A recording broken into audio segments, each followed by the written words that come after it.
subsidy. Yes. It looks to me that there is a popular belief amongst Nigerians that it's an evil that we cannot allow for a too long a time. Do you agree that subsidy is an evil within the marketplace that should be eradicated? Seun, subsidy is the failure, I call the incompetence of the Nigerian neo-colonial state to make the refineries functional. And when they then embark on importing petroleum products, we want this country will be grounded the way you guys are going. Again, figures were flying to the extent that the immediate past Controller General of Customs, Colonel Hamid, went to the National Assembly to challenge NNPC, to challenge DPR. Your figures are fake. The immediate past Minister of State in the Ministry of Petroleum Resources, Timothy Silva, said the importation agenda is a criminal enterprise. So, what are you talking about subsidy? You think we're subsidizing smugglers? No functional state can come out publicly that smugglers have taken over our country. Or you say oil thieves are operating without check. No state, any modern state cannot say that. And then what do? Let us punish the people. So for me, and I think that came out in the discussions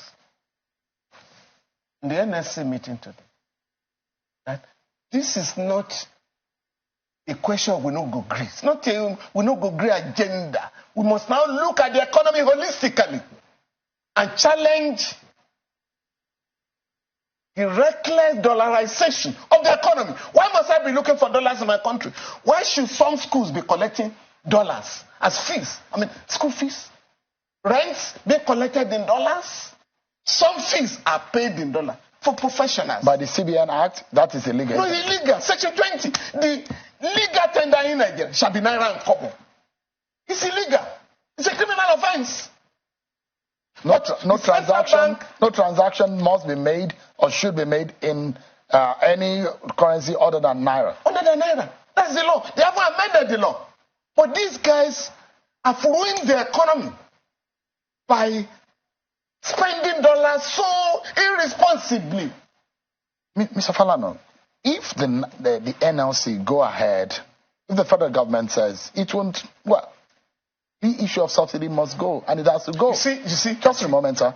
If they say that the subsidy must go, and the NLC goes ahead, isn't it causing some kind of anarchy for a government that is just going to be about 2 weeks old? Sure. For me, when workers issued an ultimatum, in Nigeria and wherever, it is an invitation to the government to review its position. And the government this time around, frankly speaking, will have to look at the totality of the economy. If we are talking of subsidy, what you call fuel subsidy is an infinitesimal aspect of subsidies in the country. The rich, the comprador bourgeoisie, people who call captains of industry, are subsidized by the government beyond what you are calling for a subsidy. What are you talking about? Between 2016 and 2022, the Buhari regime granted duty waivers to the tune of 60 trillion naira. You can Google. You can find it, 60 trillion naira of people brought goods to the country without paying import duty, to the detriment of the economy. In December 19, 2018, the then Director of Budget, Mr. Ben Akabweze, addressed CEOs of government enterprises and told them, you guys have refused to remit 10 trillion naira to the federation account. I can go on and on and on. We have just filed a case against the Emefiele Central Bank, where the guy sold a bank for 50 billion naira. Avon revitalized that bank with the sum of 1.3 trillion naira. So, 380 people in this country, according to AMCON, are owing 5.4 trillion naira because the banks were going to collapse in 2008. The central bank gave trillions to the bank. Now, those who took toxic loans were threatening the economy, and that was how AMCON was set up, Asset Management Corporation of Nigeria, to buy off their debts. What type of subsidy is greater than that? So, I can go on and on and on. So, in the interest of the country, let us look at the economy. I'm looking at the implication of the threat of the NLC. Let me tell you. It is not too early in the life of this government. You see, again I've said it. Government has begun discussions in Nigerian Labour Congress, which perhaps should have preceded the announcement. But it's a new government. And I expect, as a new government, to take advantage of the opportunities that exist. I tell you one thing. There's a group of countries now fighting the dominance of the dollars in the economy. The dollar in the economy. We call those countries BRICS. Brazil, Russia, India, China, and South Africa. Nigeria is missing. And they are currently trading among themselves in their own local currencies.